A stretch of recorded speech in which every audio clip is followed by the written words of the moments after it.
लाखों सब्सक्राइबर्स, शानदार व्यूज, सब कुछ बिल्कुल परफेक्ट चल रहा है और अचानक एक झटके में YouTube उस चैनल का मोनेटाइजेशन छीन लेता है। सुनने में किसी डरावने सपने जैसा लगता है ना? लेकिन आज के समय में ये कोई कहानी नहीं, बल्कि एक बेहद कड़वी सच्चाई बन चुकी है। हजारों की तादाद में चैनल्स अचानक से डीमोनेटाइज हो रहे हैं। आज के इस विश्लेषण में हम इसी AI डीमोनेटाइजेशन वेव की गहराई में उतरने वाले हैं और समझेंगे कि आखिर क्यों नए क्रिएटर्स जाने अनजाने में अपने ही पैरों पर कुल्हाड़ी मार रहे हैं।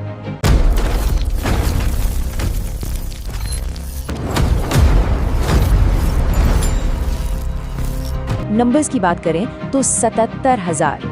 जी हाँ, सोर्स मटेरियल में एक बहुत ही दिलचस्प केस का जिक्र है जहां एक क्रिएटर के दोस्त का चैनल इस पूरी समस्या का शिकार हो गया। इस चैनल पर 77,000 से ज्यादा सब्सक्राइबर्स थे और टोटल व्यूज 17.4 मिलियन का आंकड़ा पार कर चुके थे। इतनी बड़ी पहुंच, इतना बड़ा नंबर, लेकिन जैसे ही मोनेटाइजेशन के लिए अप्लाई किया गया, YouTube ने सीधा रिजेक्ट कर दिया। और रिजेक्शन का जो कारण दिया गया वो था इनऑथेंटिक कंटेंट, यानी अवास्तविक सामग्री। अब यहाँ से एक बात तो बिल्कुल शीशे की तरह साफ हो जाती है कि YouTube सिर्फ व्यूज या सब्सक्राइबर्स का नंबर नहीं देखता, पर्दे के पीछे का खेल कुछ और ही है। तो फिर असली मुद्दा क्या है? ऐसा तो है नहीं कि YouTube सुबह उठा और रैंडमली चैनल्स को बंद करना शुरू कर दिया। इसके पीछे एक बहुत ही सेट पैटर्न है। मुख्य रूप से ऐसे 4 ट्रैप्स यानी जाल हैं जिनमें वो नए क्रिएटर्स फंस रहे हैं जो पूरी तरह से ऑटोमेशन के भरोसे बैठे हैं। सबसे पहला और शायद सबसे बड़ा जाल है जिसे AI स्लॉप कहा जाता है। अब ये AI स्लॉप क्या है? ये वो कंटेंट है जिसे बनाने में इंसानी दिमाग, मेहनत या किसी भी तरह की क्रिएटिविटी बस ना के बराबर होती है।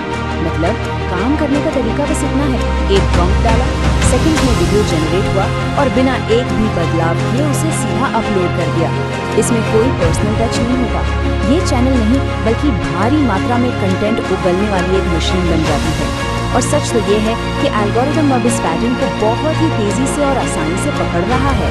अगर इंटरनेट पर नजर डालें तो इसके कई आम उदाहरण देखने को मिल जाएंगे, जैसे कि AI डॉग्स वाले वीडियो, मंकी व्लॉग्स या फिर वो AI हल्क की कहानियाँ जो आजकल हर जगह छाई हुई हैं। ये सब इसी AI स्लॉप कैटेगरी का हिस्सा हैं। सोर्स के मुताबिक YouTube ऐसे मास प्रोड्यूस्ड कंटेंट की अपने प्लेटफॉर्म से लगातार सफाई कर रहा है। इसके पीछे एक बहुत सीधा सा लॉजिक है, प्लेटफॉर्म को साफ रखना और सबसे जरूरी विज्ञापन दाताओं के लिए एक सेफ माहौल बनाए रखना।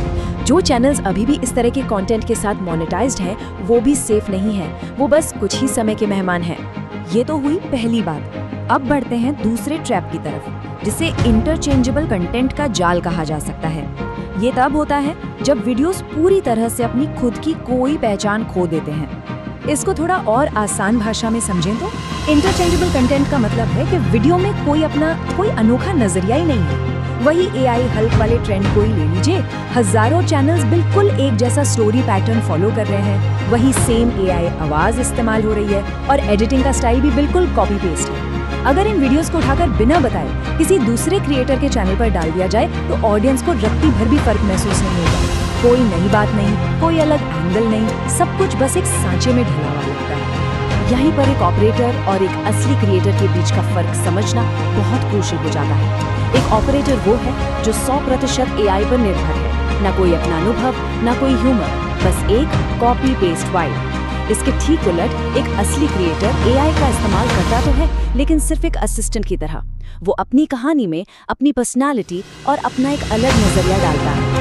YouTube के सिस्टम्स अब काफी स्मार्ट हो चुके हैं। वो सिर्फ कॉपीराइट उल्लंघन नहीं ढूंढते, बल्कि ये भी चेक करते हैं कि क्रिएटर का ओरिजिनल टच कहाँ है। AI बेशक एक बेहतरीन स्क्रिप्ट लिख कर दे सकता है, लेकिन वो किसी के खुद के तजुर्बे या जीने के अंदाज की जगह कभी नहीं ले सकता।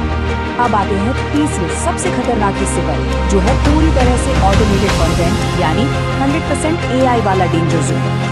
इस मामले में YouTube के स्टैंडर्ड्स बिल्कुल शीशे की तरह साफ हैं। मान लीजिए एक सेफ वर्कफ्लो है, वहाँ आइडिया और स्क्रिप्ट किसी इंसान के दिमाग की उपज होती है और एडिटिंग भी इंसान खुद करता है, भले ही बीच में वॉइस ओवर और विजुअल्स के लिए AI की मदद ली गई हो। लेकिन एक खतरनाक वर्कफ्लो कैसा दिखता है? वहाँ स्क्रिप्ट, आवाज, विजुअल्स, एडिटिंग, मतलब A to Z सब कुछ AI के भरोसे छोड़ दिया जाता है। थोड़ी बहुत ऑटोमेशन तो बिल्कुल एक्सेप्टेबल है, लेकिन अगर इंसान की मेहनत या इनपुट जीरो है तो फिर समझ लीजिए कि चैनल सीधा रिजेक्ट ही होना है। अगर इस पूरी बात का निचोड़ निकाला जाए तो बात बस इतनी सी है। एआई एक मददगार टूल है, लेकिन काम की दिशा और क्रिएटिविटी हमेशा इंसान के हाथ में होनी चाहिए। सोर्स ने इसे साबित करने के लिए एक शानदार रणनीति भी शेयर की है। एआई वॉइस या एआई अवतार का इस्तेमाल करने में कोई बुराई नहीं है। ये बिल्कुल सुरक्षित है, बशर्ते स्क्रिप्टिंग और एडिटिंग जैसे अहम काम इंसान खुद करे। ऐसा करने से कंटेंट में एक आत्मा होती है, एक डायरेक्शन होता है। एआई को सिर्फ एक टूल की तरह काम करने दे, उसे कंटेंट का मास्टरमाइंड ना बनने दे। और हाँ, इन सब के बीच एक चौथा कारण भी है जो एआई नीश में एक साइलेंट किलर की तरह काम कर रहा है, और वो है स्क्रिप्ट रिसाइकलिंग।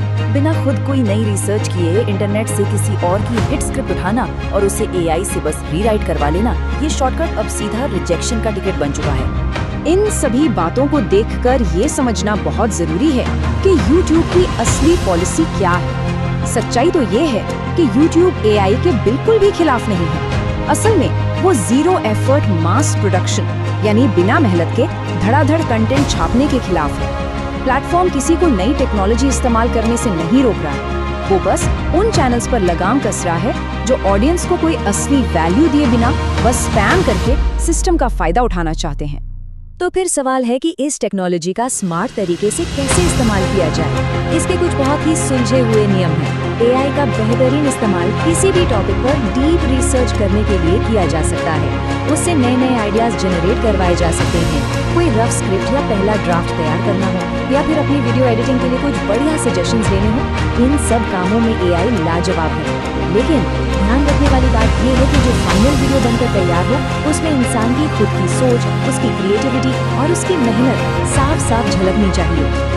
आज के इस विश्लेषण को खत्म करने से पहले एक बहुत ही गहरा सवाल छोड़कर जाना जरूरी है।